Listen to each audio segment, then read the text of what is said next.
My lords, ladies, your excellencies, ladies and gentlemen, welcome to the Memorial Gates Ceremony 2024.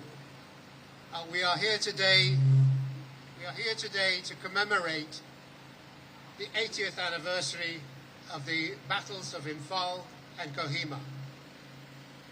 I would like now to call on our chairman of the Memorial Gates Council, Lord Cullenberry Moria, to come and say a few words.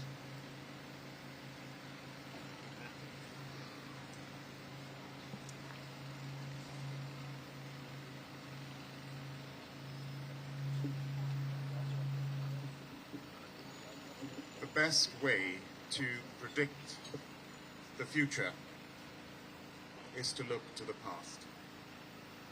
In May last year, I was part of a parliamentary delegation to Israel,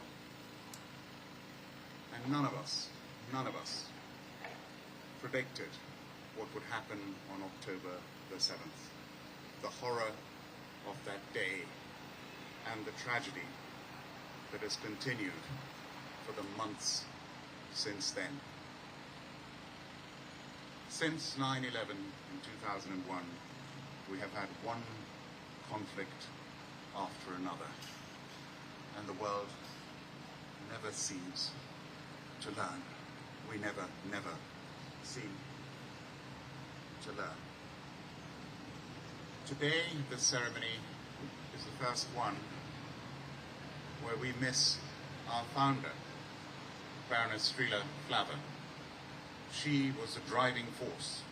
It was her idea, her vision, her determination for years from 1998 to raise the money, to get the permissions, the beautiful architecture.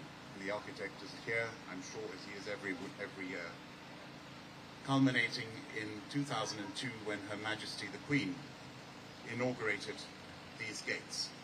And she said during her speech, "We are guardians of a precious flame, and it is our duty not only to keep it burning brightly, but to keep it replenished for the decades ahead." And as chair of the Memorial Gates Council, this is my second term as chair over the years. It is my privilege to thank so many people, so many institutions, the Royal Parks, St. James's Park and the Green Park, the Royal British Legion, whose support we greatly value, the band of the Scots Guards. Weren't the Commonwealth Children's Choir wonderful? I think they deserve a huge round of applause.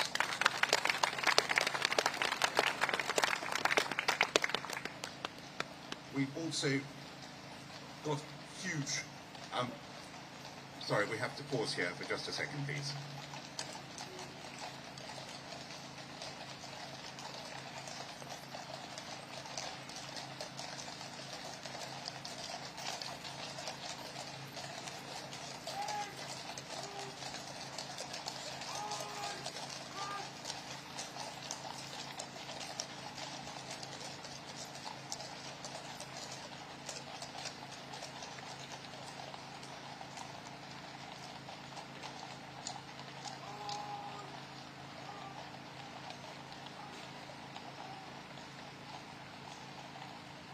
I would like to thank the Bishop of Loughborough for being with us, Viscount Slim, whose late father was a huge mentor and inspiration to me and to so many,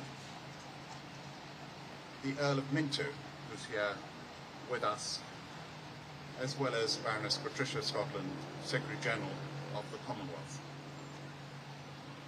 The Commonwealth March, members of the Commonwealth March arrived just here. I don't know where they are. I think they're standing there at the back.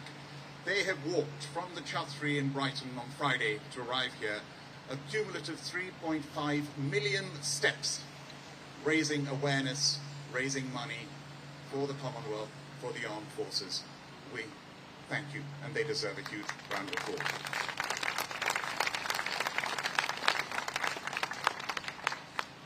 This is Major Moneyrise last ceremony. He has been a stalwart. We cannot thank you enough, Money, for your service to the Memorial Gates and to the Council. Thank you very much. Thank you. And I would like to thank my Council members, and in particular, Major General Sir Evelyn Webb-Carter, my Vice Chair, who's an absolute stalwart. Even we couldn't do this without you. Thank you very much. Baroness Flather was an amazing, amazing lady. She broke one glass ceiling after another, and her incredible career will always be an inspiration to us all, and you will hear more from her son, Lord Flather, in due course. So these gates, they commemorate the service and sacrifice, the 5 million volunteers who served in the First and Second World War. Without their service, without their sacrifice, we wouldn't be here enjoying the freedoms that we do. And this particular ceremony is very special because we are celebrating the 75th anniversary of the Commonwealth. The Commonwealth, as the Secretary General, Baroness Scotland said, and as Mr. Speaker Lindsay Hoyle said, we are a family of 56 nations, and we're privileged to have 33 speakers from the 56 nations present here with us today. We had a great celebration in the House of Parliament yesterday, Mr. Speaker, in Central Lobby, never before, decades before, and this morning the flag-raising ceremony in the House of Commons, and here today. So to all the speakers, thank you for being here. We really value your presence. I think a huge round of applause to the speakers. This ceremony is also commemorating the 80th anniversary of the battles of Kohima and Infar, of those who served in the 14th Army, and you will hear more from Viscount Slim in due course. Inside the roof of this pavilion are the names of the Victoria and George Cross winners. And there are 3 from my late father, Lieutenant General Faridun Billimoria's battalion, the 2nd 5th Gurkha Rifles. There are 3 of them there. One was posthumous. 2 of them were won in the Battle of Infar. And one of them I was brought up with from childhood, Agan Singh Rai and Gajay Gale, who won a VC in Burma. If you read just one citation of any of these individuals, it is bravery beyond belief. It is incredible what they did. So these noble souls, these brave souls, we salute you. We will always be inspired by you. And the Kohima epitaph, which talks about giving their today for our tomorrow, they gave their tomorrow as well. And what these gates are about are, yes, remembering the horror of war, but most importantly, these gates are about peace. These gates are to promote peace, needed more than ever in our world today. And so Ben Okri is with us, and you see those wonderful words inscribed there, written by him: our future is greater than our past. Thank you very much.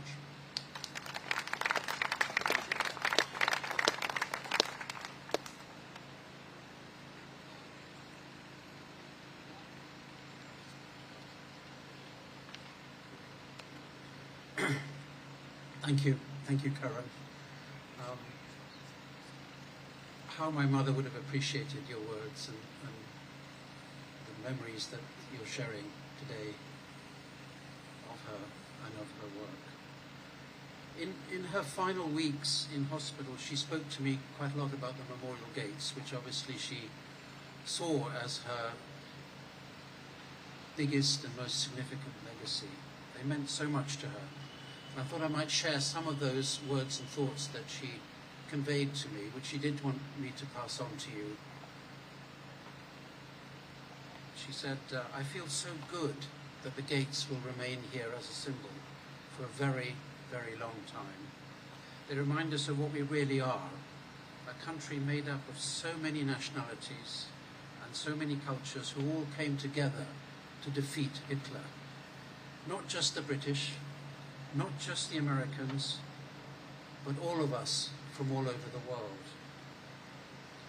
You know, she hated that some people said at the time the gates were built that they might as well be in Leicester or Birmingham. That completely missed the point. It missed it by a country mile.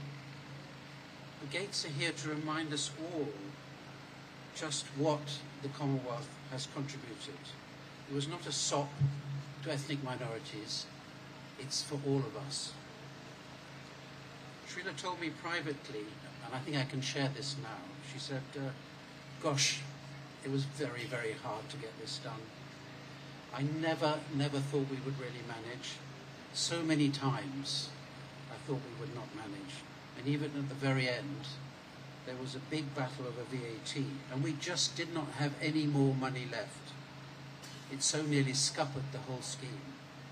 But there they are, with my dear friend Ben, Sir Ben Okri's words, beautiful words inscribed inside the, on the stones, inside the pavilion, the pagoda.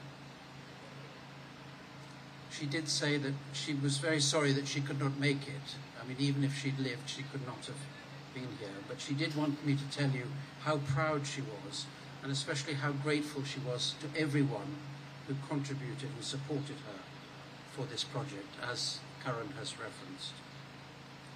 Well, not everyone, she said, and you could hear her laugh, that very infectious, loud laugh. Not everyone. I miss that laugh. It's painful. She had courage, she had humour, and she was always provoking, sometimes without limits. That was my mother. She was also immensely proud of this annual ceremony, which has now become a fixture in the calendar. And she was very proud of all the brave servicemen and women that this memorial recalls. And they included her own father, Aftab Rai, whom she discovered later on had taken part in the First World War as in the ambulance brigade. She was most impressed by all the Victoria Cross holders, indeed all those who'd had badges and rewards for courage. And many, of course, are inscribed in the pavilion or the pagoda. And this was her final word. She said she wanted to make this special message, but remembering that she was proud of all the soldiers and servicemen, she said that she had a very special feeling for the Gurkhas. And we're delighted that a troop of Gurkhas have kindly agreed to carry her coffin at her memorial, which is just coming up. She said, "I really want to say how much I love the Gurkhas. They're such special people, always so brave, so loyal, always there to support others, and always there for our project. I feel so happy when I think of them. I think everyone does. We really must salute them. They are part and parcel of the Gates." Thank you very much. Now, it's moving for me to speak. So Ben Oakrey has kindly agreed, because it's a special occasion, just to read a short extract from his epic poem, Mental Flight, just to honour Srila.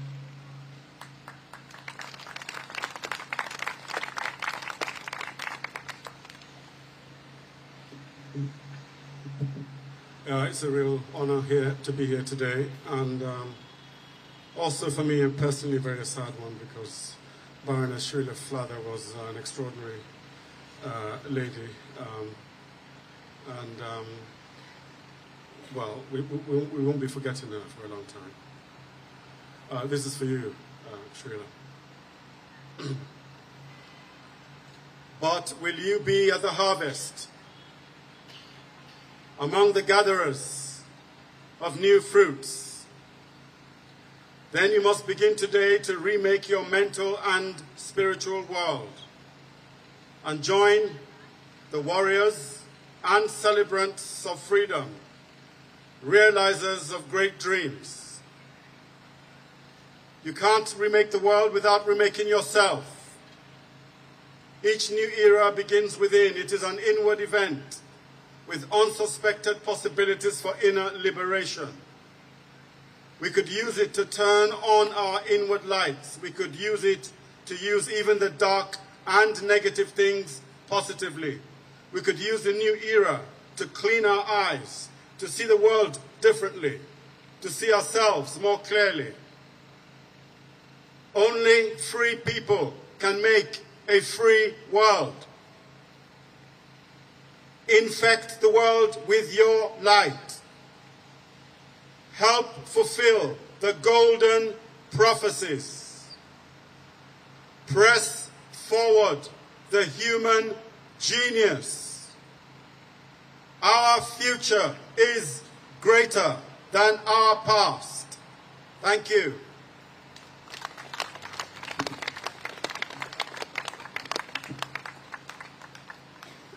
Ladies and gentlemen, on your behalf, I'd like to welcome the Viscount Mark Slim.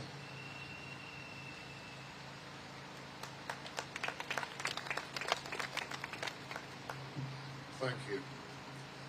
I found that very moving and inspiring.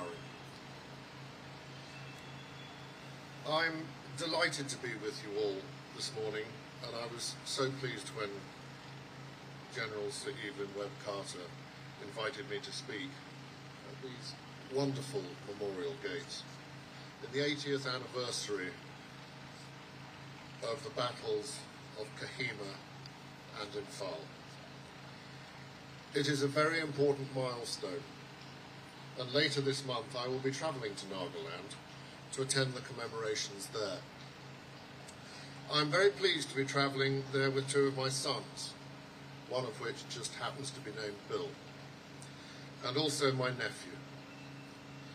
In addition to the ceremonies planned in Kohima, we will also be taking part in a 76-mile walk, following the footsteps of the 1st Assam Rifles from Jessamy to Kohima as they fought a rearguard action against the Japanese prior to joining the battle at Kohima. They covered the distance in 39 hours, which we will be trying to emulate.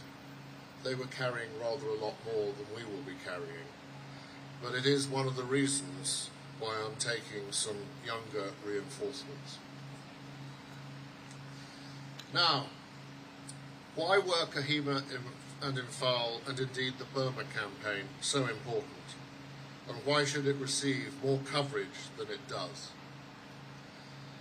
Burma was the longest and largest British-led campaign of World War II, starting at the end of 1941, involving at its peak 1.3 million men and women, and ending in August 1945.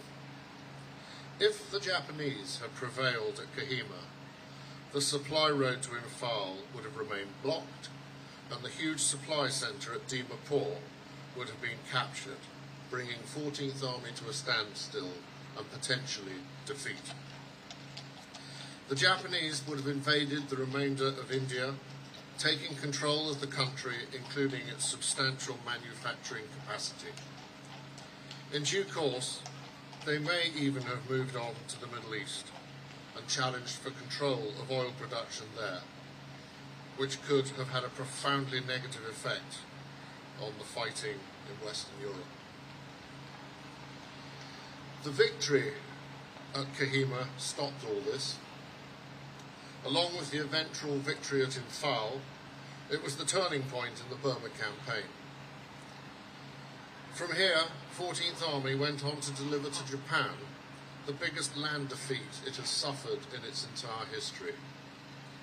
If the Allies had not won at Kohima and gone on to achieve total victory against the Japanese Imperial Army, many of the resources Japan poured into Burma could have been concentrated in the Pacific and made the island battles there even more hard-fought than they already were. So Kohima and Imphal are very important as they turned the tide, avoiding the potential disasters I have outlined, and thereby forming the path to total victory. Now, I said earlier that the Burma campaign was British-led, and so it was. But 14th Army was not a British army. It was made up of over 20 nations, comprising many different religions and cultures, requiring a huge variety of ration packs and speaking many different languages. They all fought together as a team, a huge multinational army, working as one in a common cause, determined to achieve the outcome they strove for together in their great joint effort. Another reason why more attention should be given to the Burma campaign, as it was the living embodiment and the best example ever of how multiculturalism can work so well. Over 100,000 of the troops in 14th Army were from West and East Africa, and 700,000 came from the Indian subcontinent.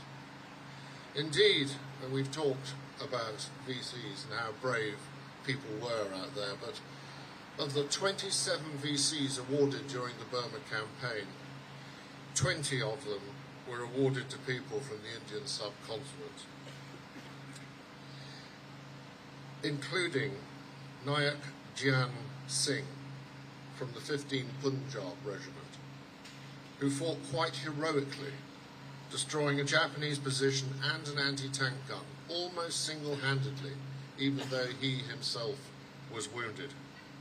I understand that his son, Charanjit Singh Sangha, is here with us today, and I'm sure he is quite rightly very proud of his father's great achievement.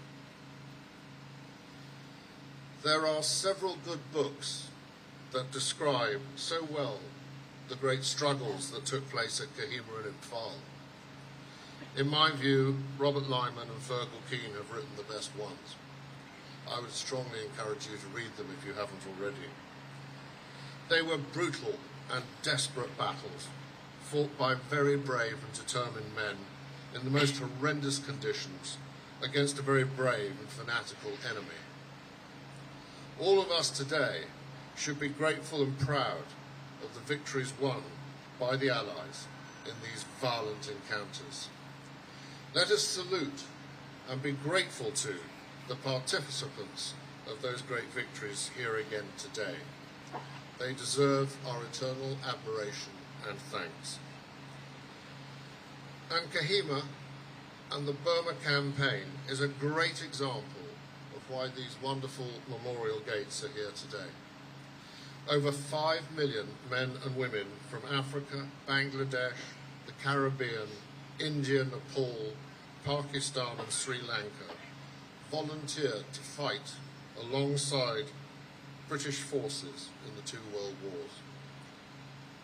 The Memorial Gates stand as a monument to reflect not just the tremendous role these volunteers played, but also Britain's gratitude for their vital contribution in its hour of need.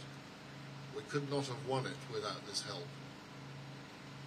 I am proud to be with you here today to honour the men and women who chose to join Britain in its fight against tyranny, and to remember with great respect those who gave their lives so that others could live in freedom.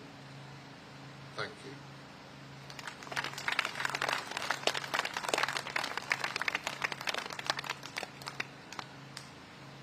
I would like now to invite the Bishop of Loughborough to lead us in prayer. May we pray. O God of justice and mercy, compassion, truth and life, in these turbulent times with violence and loss once again on the forefront of world affairs, help us to lift our eyes in prayer above the torment of this beautiful yet broken world, as we particularly remember our mothers and fathers, siblings and friends from the armed forces of the British Empire, from Africa, the Caribbean, the 5 regions of the Indian subcontinent. Precious people, precious lives who served in the First and the Second World Wars. So today we remember in prayer Ype and Gallipoli, Somme, Mons and Verdun, as we remember the Western Desert, El Alamein and Normandy beaches, as we remember Coventry, Dresden, Hiroshima and the Burma Road, as we remember Korea, the Falkland Islands, Northern Ireland, the Balkans, the East Timor, Afghanistan and the Gulf, we hold before you the memory of 5 million precious lives. Their bravery is beyond belief. And today we remember in prayer their courage, their companionship, their ingenuity, their spirit of working together for a common cause. We remember the planning for a better world. We remember that peace would come as a result of their work.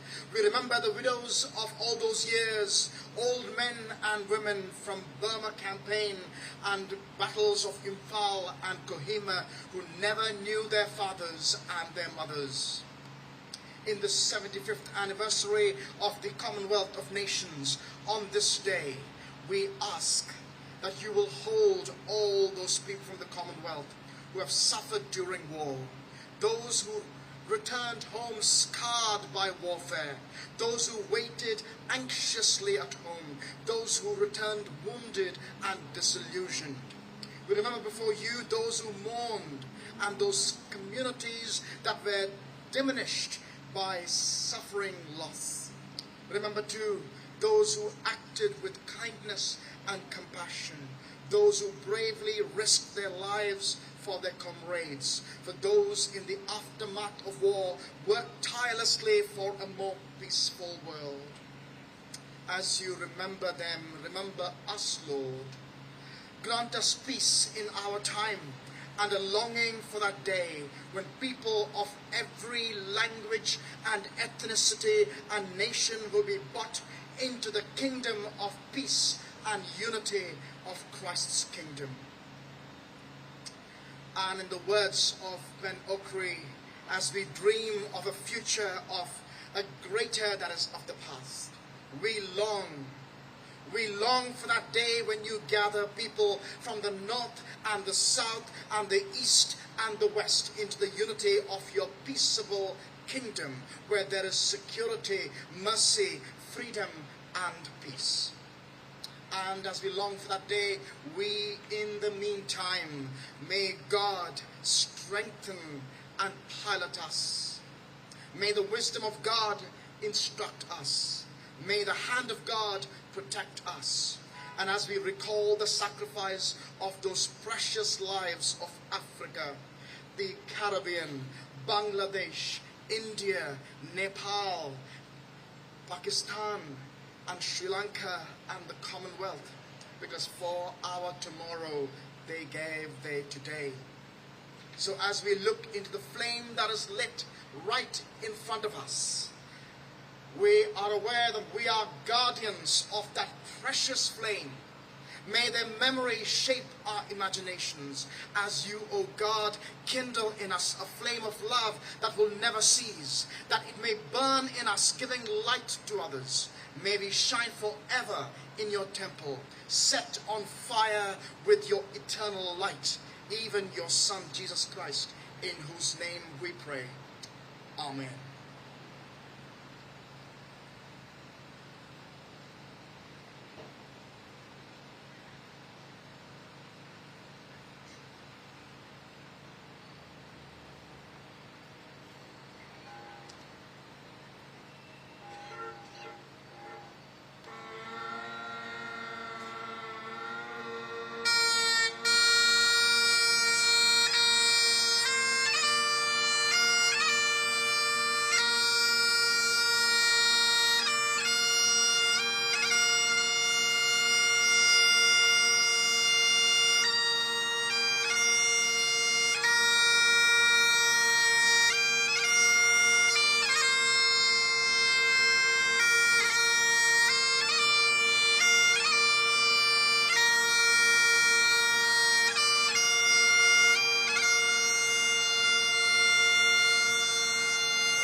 Thank you. Please be seated.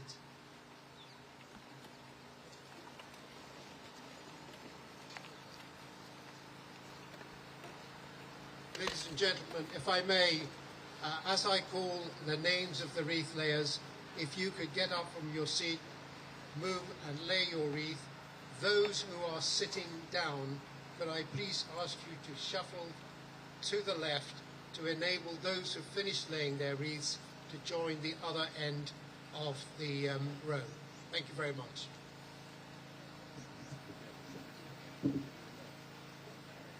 The first wreath, on behalf of His Majesty the King, Lord Curran Bilimoria.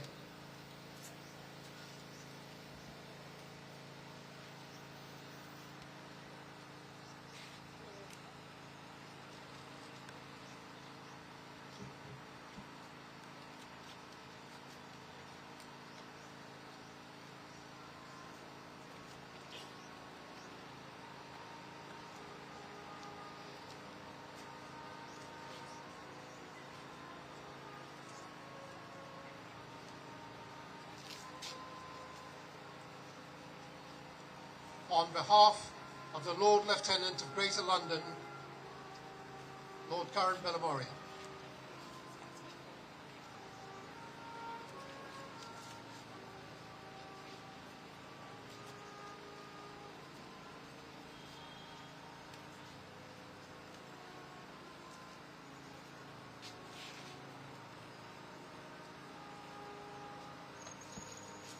Sir Lindsay Hoyle, on behalf of the House of Commons.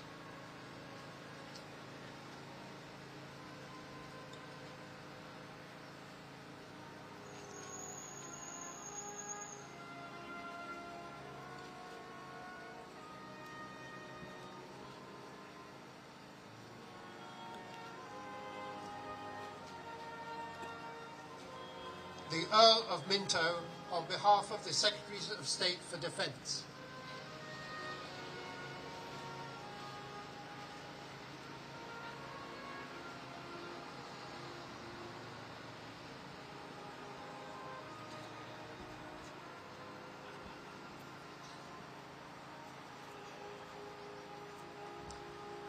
Viscount Slim, on behalf of all those who fell at the battles of Imphal and Kohima.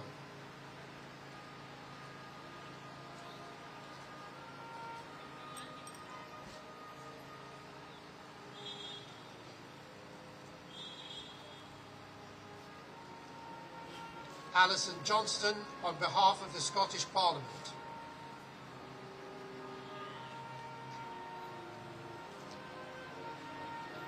Edwina Poots, on behalf of the Northern Ireland Parliament.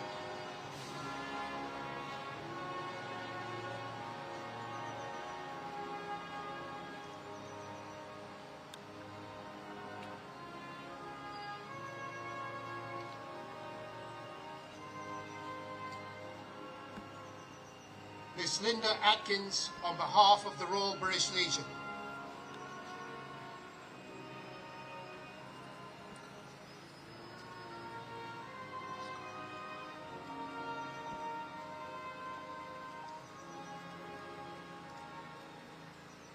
Baroness Patricia Scotland, on behalf of the Commonwealth.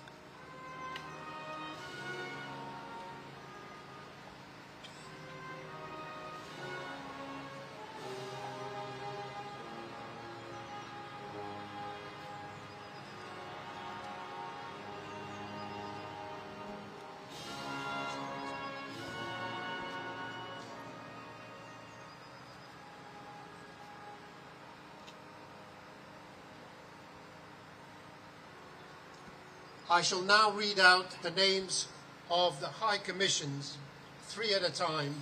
I'd be grateful if you could come up in threes. I do apologise in advance. This list was only firmed up at 10:20 this morning, so if I do miss you and put you in the wrong place, I do apologise. First of all, the Australian High Commission, the Bahamas High Commission, and the High Commission of Bangladesh.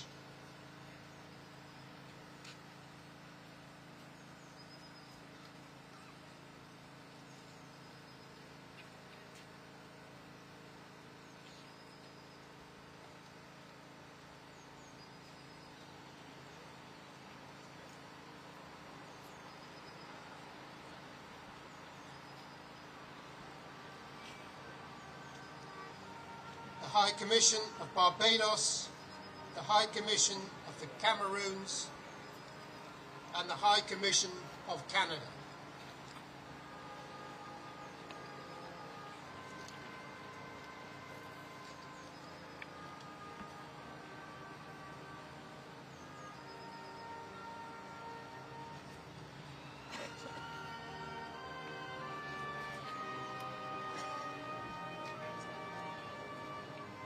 The High Commission of Cyprus, the Dominican High Commission, and the High Commission of India.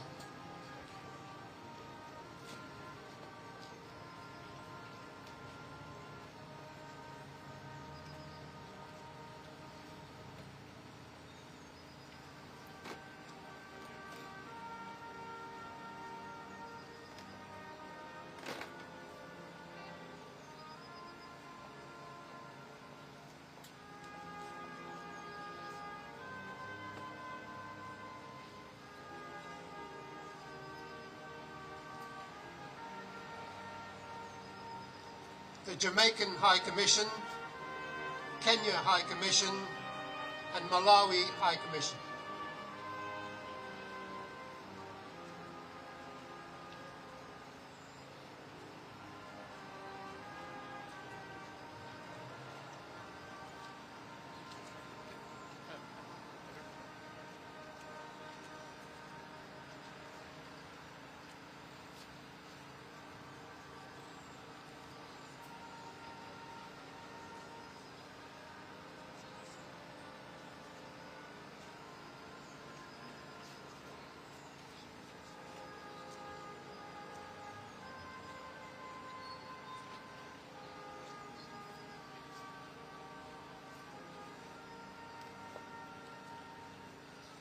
The Malawi High Commission, the High Commission of Malaysia, and the High Commission of Malta.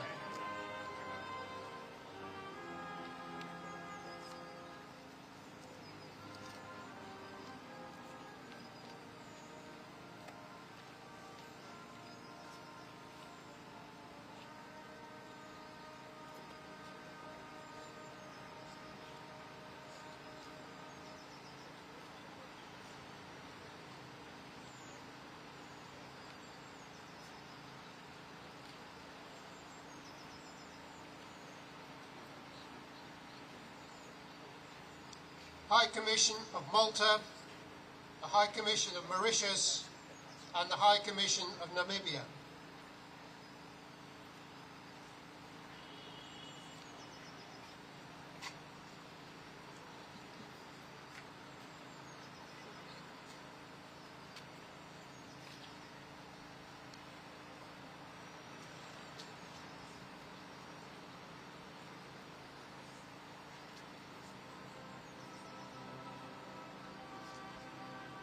The Embassy of Nepal, New Zealand High Commission, and Nigerian High Commission.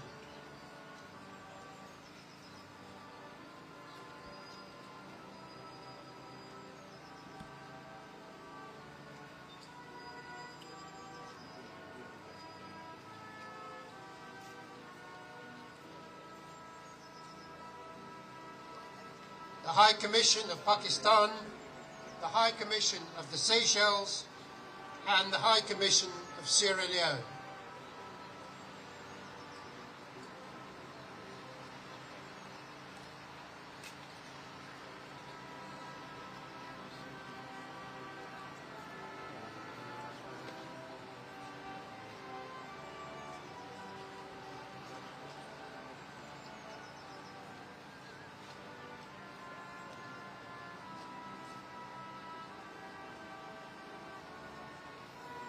The High Commission of the Republic of Singapore, High Commission of South Africa, and the High Commission of the Democratic Socialist Republic of Sri Lanka.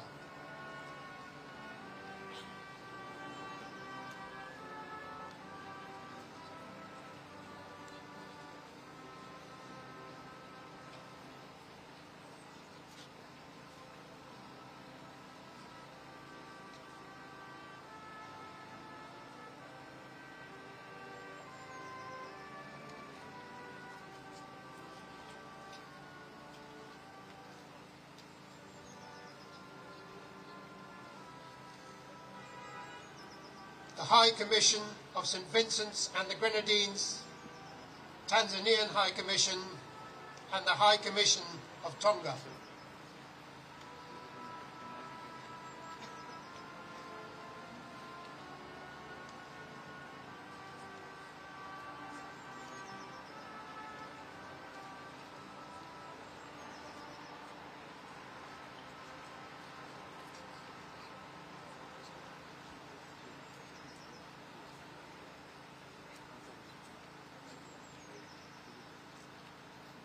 Representing the Chief of the Defence Staff, General Gwyn Jenkins.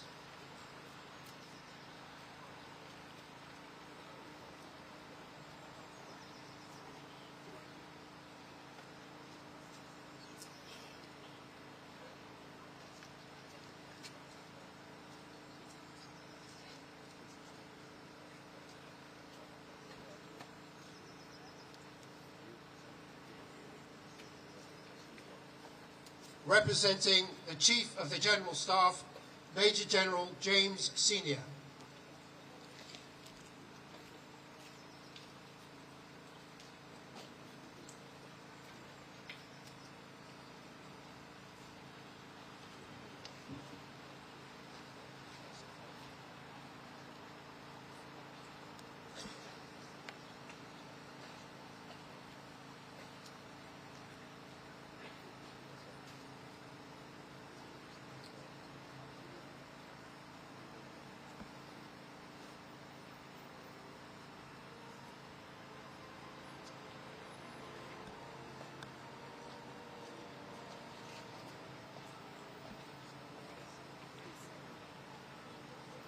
The 6th Gurkha Rifles Regimental Association, the Brigade of Gurkhas Association, and the Royal Gurkha Rifles.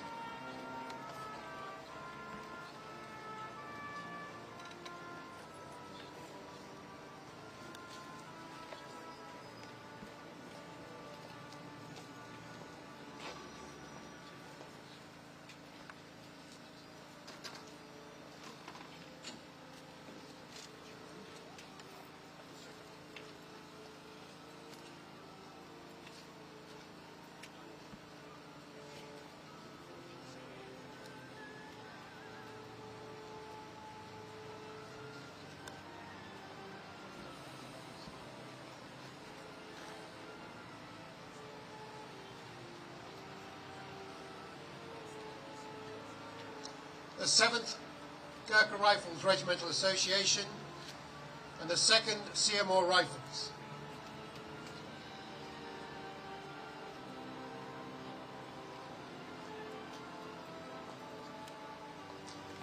The King's African Rifles and East African Forces Association, the Punjab Frontier Force, and the British West Indian Regiment Heritage Trust.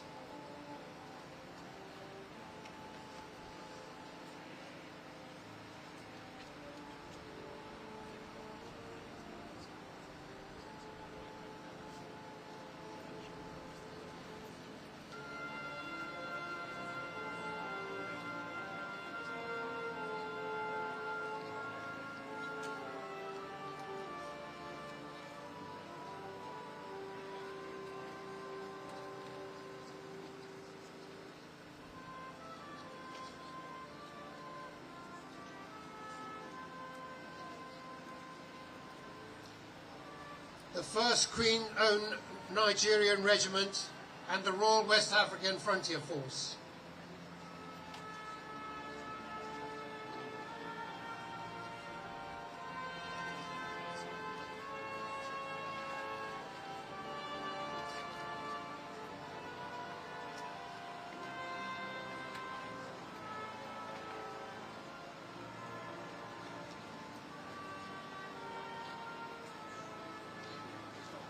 The British Sikh Association.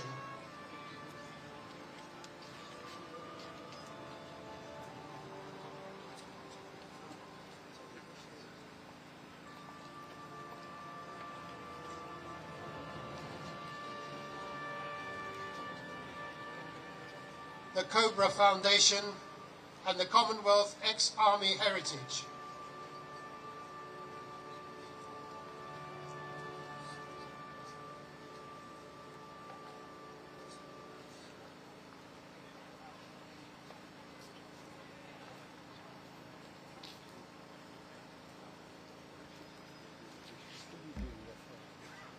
the Commonwealth War Graves Commission, the National Army Museum, and the National Caribbean Monument Charity.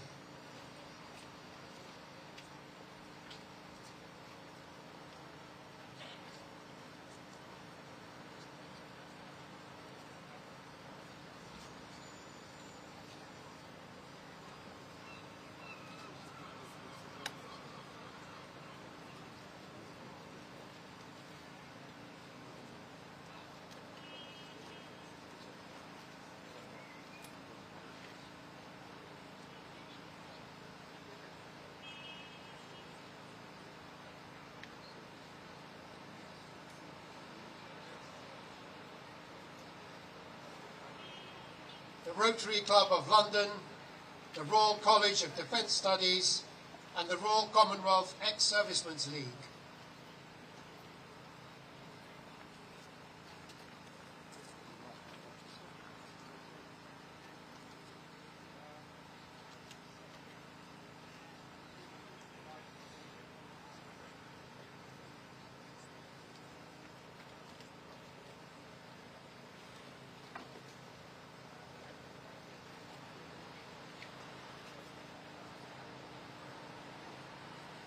The Royal Commonwealth Society, the Royal Overseas League, and the Victoria and George Cross Association.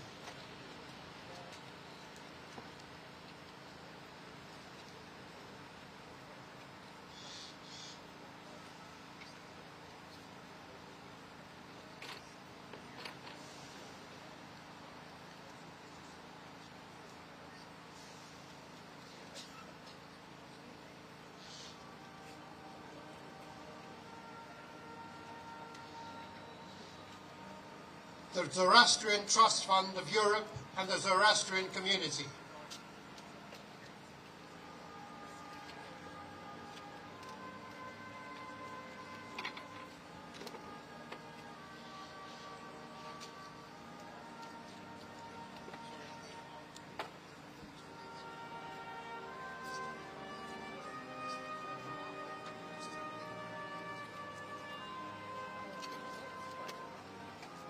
Ladies and gentlemen, those who have brought wreaths but are not on my list, please feel free to come forward and lay your wreaths. Thank you.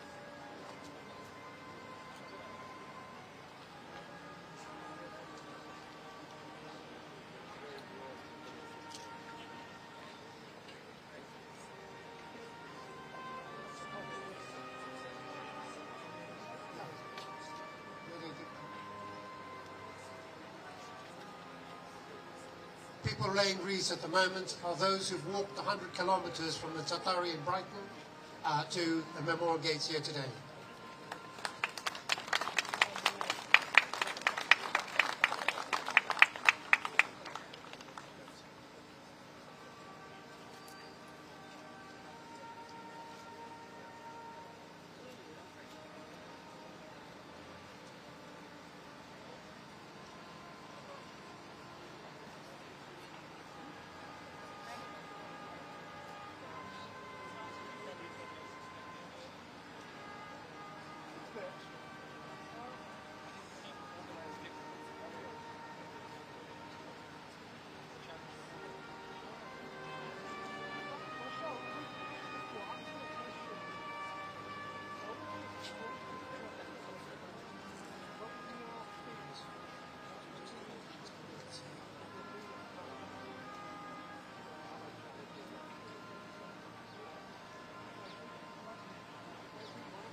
the musicians and the two King's orderly officers. Please could you fall out?